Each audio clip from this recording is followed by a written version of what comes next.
Hi, thanks for dropping by. My name's Kathleen McKay and this is Pure Raw Spirit. Glad you tuned in. I bet you tuned in because you somehow intuitively knew that we were making chocolate today. Yes, we are. This is going to be essentially, it's raw vegan chocolate. It is a recipe for a creamy, beautiful chocolate ganache. That I have figured out how to make over the years through trial and error, and I'm going to share the secrets of my alchemy with you today. I know. So I'm going to kind of talk about some of the ingredients as we go through it, so just so that you are equipped with information. You know, I know some people just want the quick recipe, and you're going to get that as well. But if we have a little more information, and we have then the information to choose better quality products, even in something like a treat like chocolate, if we can choose better quality products, then ultimately we're going to be nourishing ourselves better, more efficiently. Basics though, it starts with this cocoa butter. This is fabulous. Oh my gosh, it smells so good. It's all like, it smells so good. It smells like chocolate. This, of course, the cocoa butter, is the fat that comes from the cacao nibs here. This is the raw chocolate. So what we're going to do is kind of reintroduce the cocoa butter, smooth, beautiful, velvety, soft fat, back into this mixture with the cocoa powder.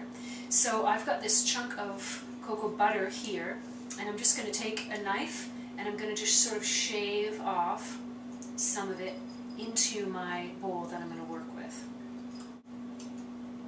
That looks pretty good. Oh, one last. Oh, love it. There we go.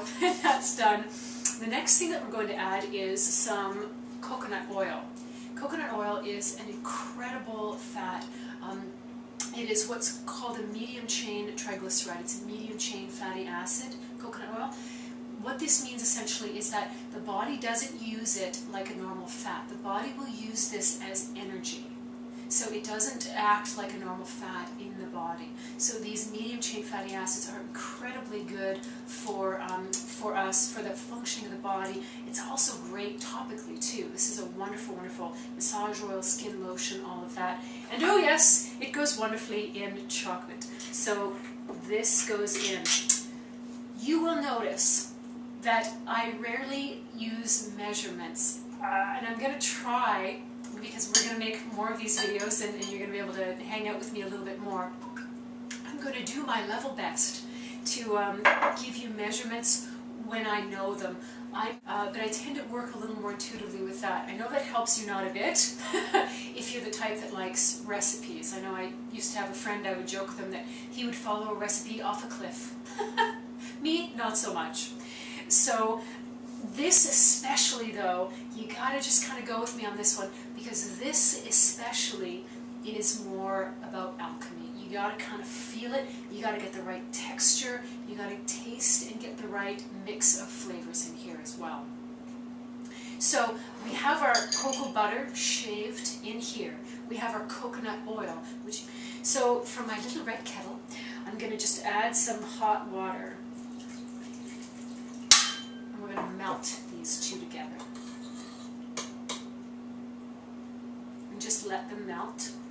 Cocoa butter and our coconut oil are just about completely melted now into our water, and we're going to start adding in some sweeteners. So I'm going to talk a little bit about the various different kinds of sweeteners, and I'll let you know if you want to keep this 100% raw and vegan, then I'll let you know how to do that, and then we'll talk a little bit more about different sweetener options. As I said, good, better, best. If you're currently using, white sugar or something like that, then we can bring you over just a little bit more into slightly healthier options if we're going to eat sweets, and let's face it, most of us are. So one sweetener that I use is something called xylitol, and xylitol it actually comes from fermented birch bark. That's what it's made from. Now, it is a white crystalline sort of powder, much like sugar in appearance and texture. And so to go from fermented birch bark to white powder, clearly it's highly processed. However, xylitol does not cause the blood sugar levels to spike so dramatically. So it's actually a fairly stable sweetener even for diabetics. So this is what they're finding about xylitol. This is the current information about xylitol. You know, I should probably say something about this. All we can do is go by the absolute best information that we can currently access, really. And so there are those really on the cutting edge of nutrition and alternative nutrition and progressive ways of nourishing the body. And there are those that are studying these different substances. So all we can really do is work with the best possible information that we can access. So according to some fairly good information that I'm currently able to access, the sweetener called xylitol is pretty good, it's pretty stable, okay? So I'm going to add a little bit of this xylitol. Now, if you want to, if you are diabetic, if you really need to watch your blood sugar, you can sweeten it 100% with the xylitol. It's very sweet, just like sugar. So I like to sort of layer a couple of sweeteners in. I don't know if xylitol is considered 100% raw. I'm thinking not because of the high level of processing, but I do know of a number of raw foodists that use it in their chocolate concoctions. So maybe okay. Shh, just don't tell anyone. So another sweetener that is fairly popular. It is not 100% raw though, and this is called agave nectar. Originally it was thought to be very low glycemic. It is not. It is not. And again, we had to just work with it for, a few years back, the best information was saying this is the great stuff. And as more information is coming out, now, is this better than white sugar? Yes. Is this still a very high glycemic sweetener that's going to cause your blood sugar levels to spike? Yes.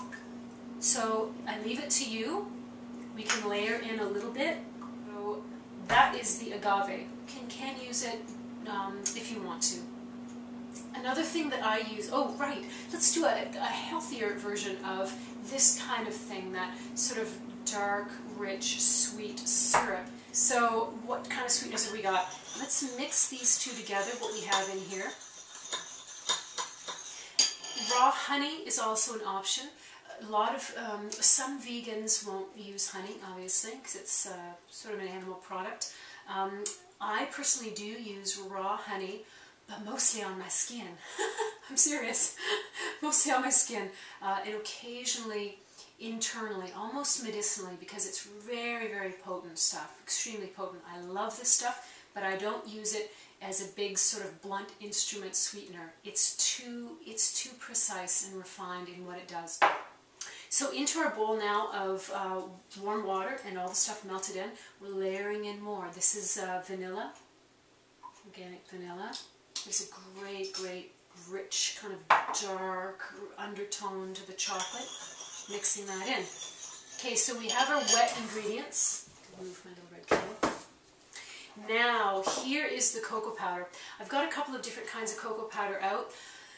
In addition to our cacao nibs, which when ground down become the raw cacao, the really, really raw chocolate powder. So this in powdered form is the super. But what I wanted to show here, we've got some good, if you can't go for organic, go for fair trade, really, really treat yourself well, treat other beings on the planet well. That's what fair trade and organic is about. Now this just sort of gets put in to here. Now here's where we're using the alchemy. You're going to start stirring.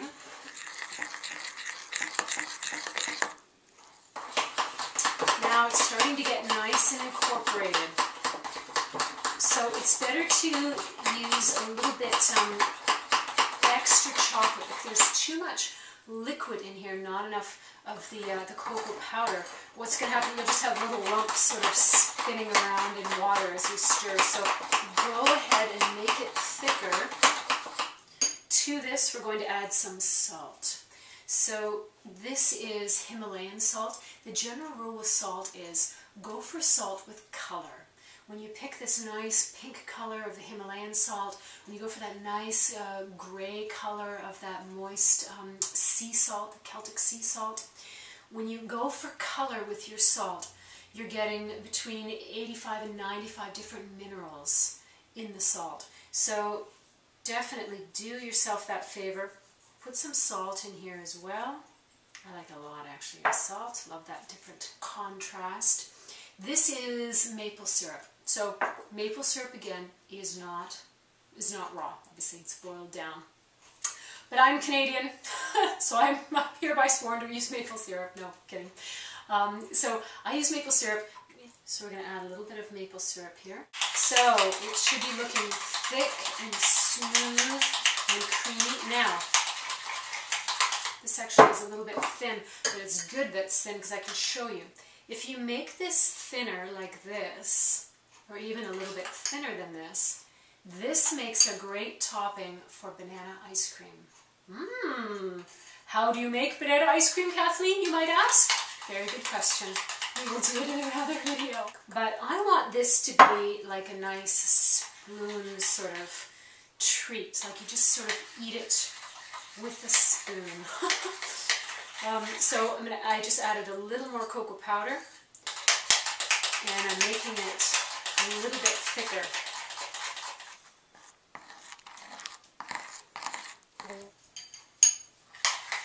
Alright, we are getting to it now. This looks fantastic. It's smooth and gory, but of course the most important thing is the... Oh my god, that's so good. Ooh, that's wonderful. The great thing about making your own is that you just eat the whole bowl. No, the great thing about making, the second biggest thing about making it on your own is that you can control the amount of sweetness and bitterness, the amount of salt. Like you can control all of that for yourself. There we are. Wow, I'm so glad you came and checked this out. Kathleen McKay here at Pure Raw Spirit, and I'm going to go and eat enough of this stuff to put a horse into a Theobroma stupor. Hope your day is just as good. Until soon, my friend. Journey well.